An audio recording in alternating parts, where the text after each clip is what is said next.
Halo semuanya, perkenalkan nama saya Tasya Priya Marbun dengan NIM 11S23042. Pada kesempatan kali ini, saya ingin mempresentasikan hasil pengembangan front-end dari proyek satu pemrograman aplikasi mobile, yaitu topik saya mengenai aplikasi review tempat wisata berbasis Android. Hmm,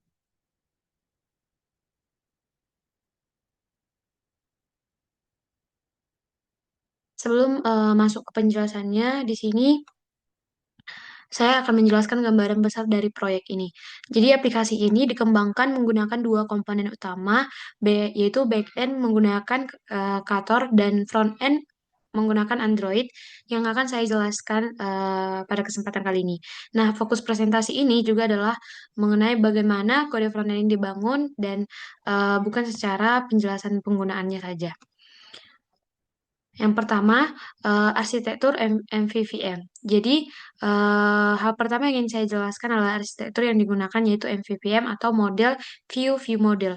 Nah, arsitektur ini memisahkan tanggung jawab antara tampilan, logika bisnis, dan data sehingga kode menjadi lebih terstruktur dan mudah di-maintain. Jadi, di sini dalam proyek ini pembagiannya adalah sebagai berikut, yaitu dimulai dari model.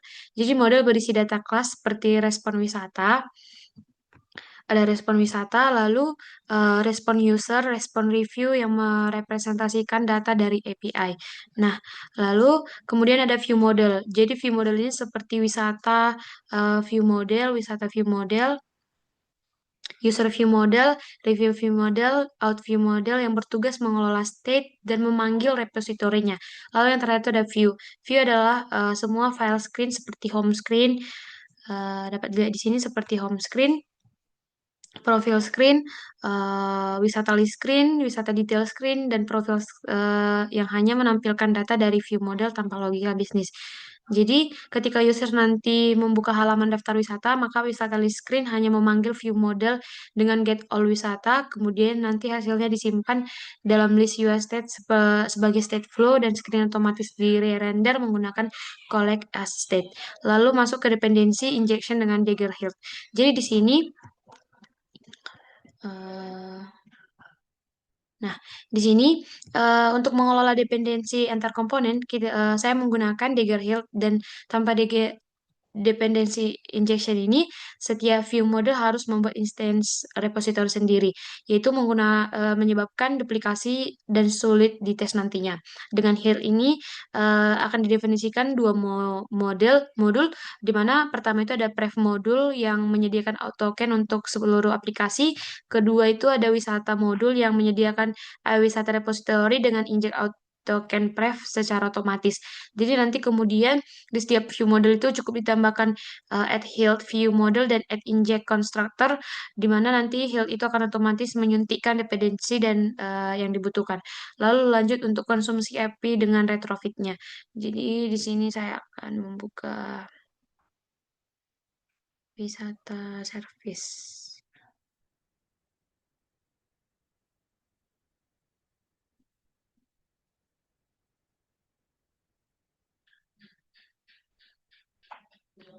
Nah, di sini selanjutnya untuk komunikasi dengan backend. Di sini saya menggunakan retrofit yang dikombinasikan dengan Kotlin serialization, di mana alur kerjanya itu adalah di mana pertama nanti wisata API service mendefinisikan semua endpoint API menggunakan annotation seperti add get, add post, add output, add delete, dan add multipart untuk upload gambar. Kedua nanti ada wisata repository, mengimplementasikan wisata repository dan memanggil API service. Jadi nanti ketiga ada wisata app container menggunakan instant retrofit dengan OHTTP yang secara otomatis nanti menambahkan token JWT setiap request melalui header authorization dan bearer token. Jadi di sini yang penting itu adalah interceptor token. Jadi di mana setiap kali nanti ada request ke API, interceptornya itu membaca token baru dari data store menggunakan run blocking dan token pref-nya itu menyisipkan ke header request secara otomatis dan itu nanti memungkinkan semua fitur yang butuh autentikasi bisa berjalan. Kemudian ada untuk data store preference. Jadi di sini ada auto. Nah, jadi di sini untuk menyimpan token autentikasi, saya menggunakan data store preference bukan shared preference, di mana data store lebih modern, aman, dan mendukung Kotlin-nya. Jadi token ini nanti menyimpan dua token, yaitu token untuk request API dan refresh token untuk memperbaharui token ketika token itu nanti sudah expired. Nanti ketika nanti si user itu login, kedua nanti ke tokennya itu akan disimpan. Lalu ketika logout, keduanya dihapus karena token tersimpan di data store. Jadi user nanti tidak perlu login ulang setiap kali menutup aplikasi, dan di mana aplikasi akan langsung masuk ke halaman beranda jika tokennya itu masih valid. Lalu ada navigasi dan navhost dengan navhost. Jadi di sini untuk navigasi antar layar saya menggunakan navhost dari Jetpack Navigation Compose. Nah, jadi aplikasi ini nanti memiliki 8 layar. Jadi, hmm, Nah, jadi aplikasi ini nanti memiliki 8 layar, yaitu login, register, daftar wisata, detail wisata, tambah wisata, edit wisata, dan profil. Nah, Navhost ini menentukan start destination secara dinamis. Jadi nanti jika token tersimpan di data store, maka langsung nanti ke beranda. Jika tidak, maka ke halaman login untuk menavigasi elemen. Nanti di sini saya menggunakan top up bar di setiap halaman dan button navigation dengan 3 menu, yaitu nanti ada beranda, wisata, dan profil. Lalu eh, untuk UI-nya di sini dapat dilihat untuk UI-nya. Nah, untuk UI-nya, seluruh UI dibangun menggunakan Jetpack Compose dan material DEM3. Jadi Compose itu menggunakan UI dideklarasikan menggunakan fungsi Kotlin biasa, dan otomatis di-render nanti ketika state itu berubah. Jadi untuk tema di sini mendefinisikan light color scheme dan dark color scheme di dem.kt, dapat dilihat di dem.kt nanti, dan di mana eh, dengan kombinasi warna teal sebagai primary dan orange sebagai secondary. Nah, tema ini diterapkan secara konsisten di seluruh aplikasi melalui material dem, di mana preferensi tema light atau dark disimpan di dem pref menggunakan data store, sehingga pilihan user tetap tersimpan meski aplikasinya itu akan ditutup. Lalu untuk fitur create, read, update dan delete-nya dan autentikasinya dapat dilihat di UI, screen, lalu out login. Nah, pada untuk fitur cerutnya, di sini saya akan menjelaskan dimulai dari autentikasinya. Jadi flow-nya itu nanti dimulai dari register, lalu ke login, sehingga nanti akan dapat token. Lalu nanti tokennya akan disimpan ke data store, digunakan di setiap request. Jadi untuk create, nanti user mengisi form tambah wisata, termasuk upload foto menggunakan activity result contrast dengan get content. Nah, untuk read-nya itu data ditampilkan di list dan detail. Untuk update-nya itu user nanti bisa edit data wisata beserta fotonya, lalu untuk edit profil juga dan ganti password juga. Lalu untuk delete, nah user bisa hapus wisata dengan konfirmasi. Jadi user itu hanya bisa menghapus wisata yang sudah diupload sendiri. Lalu nanti ada fitur tambahan di mana eh, kita buka UI screen, lalu wisata. Nah, di sini saya membuat fitur tambahan di mana eh, di sini beberapa fitur untuk meningkatkan kualitas dari aplikasi. Di mana nanti ada search dan filter di halaman daftar wisata, di mana nanti user bisa mencari berdasarkan nama dan memfilter berdasarkan kategori secara real time. Ada juga nanti in-feed scroll. Jadi data wisata di load 10 item per halaman. Jadi nanti ketika usernya scroll ke bawah untuk mendekati item terakhir, aplikasi otomatis memuat 10 data berikutnya menggunakan di ref state of parameter page dan limit API. Jadi ada juga nanti untuk upload foto. Jadi nanti user bisa upload foto untuk wisata dan foto profil menggunakan multi-part request ke API. Lalu ada review system, di mana nanti user bisa edit, menghapus review untuk setiap tempat wisata dengan sistem rating 1 sampai 5. Nah, di sini saya akan menjalankan aplikasinya.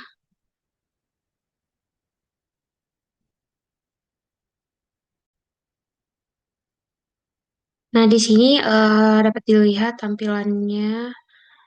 Nah, di sini akan kita jalankan ulang.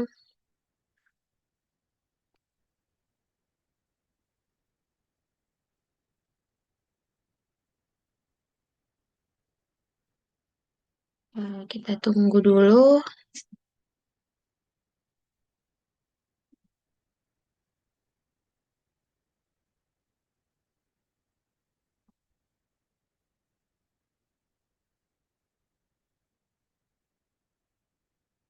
Ini aplikasinya sedang di-build lagi.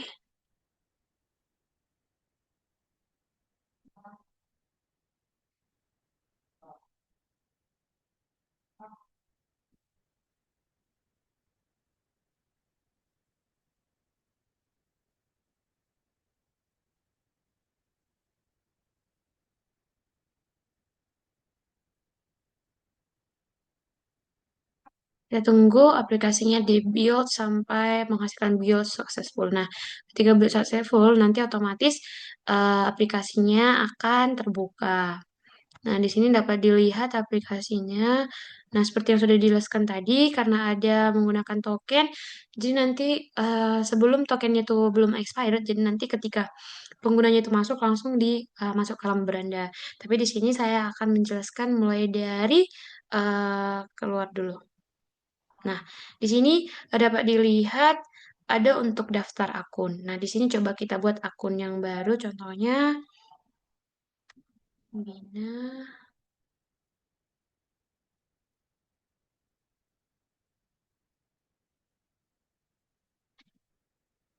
Gmail.com. Lalu kita isi passwordnya 123. Oke, kita daftar. Nah, ketika daftar langsung disimpan aja biar langsung ini. Oke,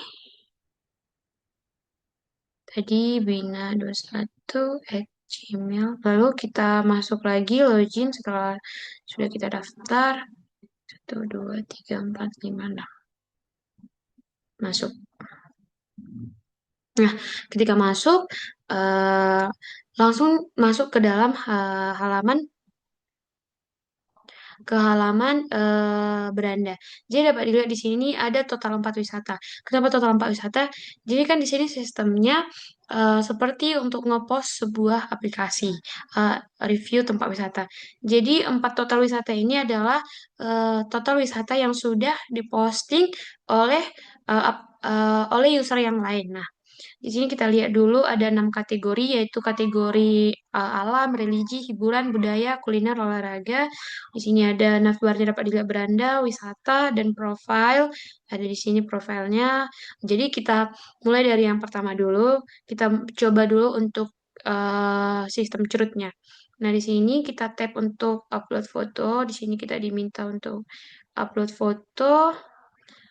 Cari.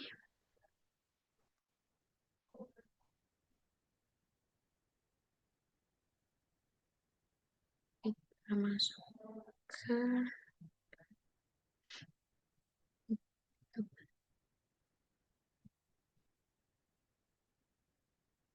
Nah, kita pilih gambarnya, kita buat selesai, kita buat contohnya nama wisatanya adalah kolam. Lokasinya Toba, lalu deskripsinya keren. Lalu kita pilih di sini dapat di scroll untuk memilih, kita pilih dia di dalam hiburan. Oke, lalu kita simpan. Nah, kan ada keluaran output wisata berhasil ditambahkan. Nanti dia akan delay dulu sebentar. Lalu di sini akan muncul nih kolam. Lalu di sini kita bisa edit. Contohnya kita buat kolam 21. Lalu kita ganti contoh kita simpan. Nah, akan berganti menjadi kolam 21. Lalu di sini juga bisa menulis review. Contohnya kita buat bintang 3.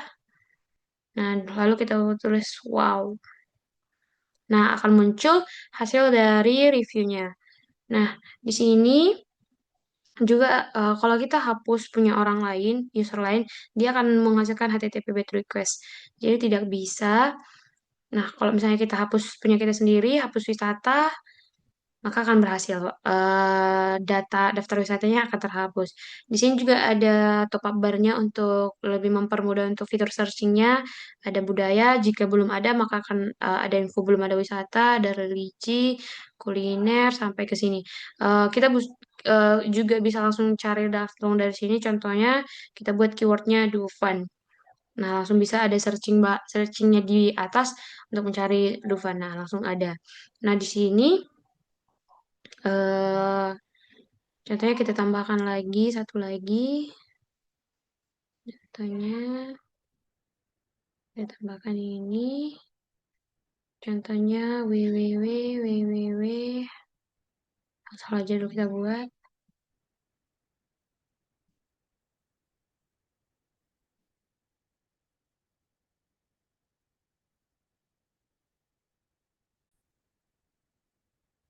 Nah, contoh kita buat file daftar baru lagi. Nah, wisata berhasil tambahkan. Kita tunggu dulu. Nah, akan tambah www. Dan di sini akan diperbarui jadi total wisatanya itu ada 6. Nah, tadi karena 2, nah, jadi total wisatanya itu ada 6. Oke, di sini juga kita bisa menggunakan contohnya pada beranda ini kita langsung menekan untuk topak barnya kita langsung menekan budaya. Nah, dia akan berpindah ke navbar ke bagian profil wisata. Lalu di sini kita masuk untuk fitur light mode dan mode terang dan mode gelapnya. Ini bisa untuk light mode dan dark mode. Nah, kita kembalikan. Ada juga untuk ganti foto profil. Di sini contohnya kita buat.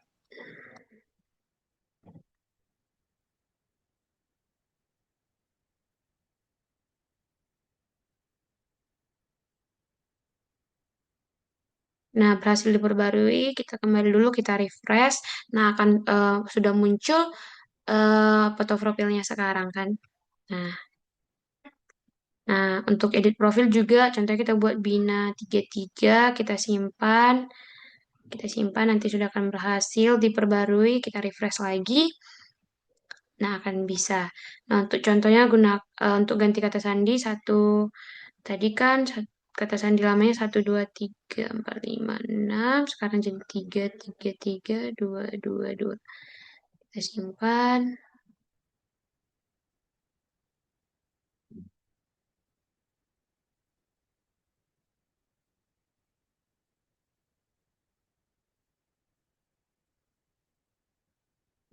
Oke. Terus ada juga kita keluar. Contohnya kita masuk lagi. Begini kan. Nah, kita masuk lagi kan nggak bisa karena kita udah ganti passwordnya. Contohnya kita masukkan password baru lagi. Nah, dia bisa. Karena tadi kan sudah kita ganti untuk eh, password barunya.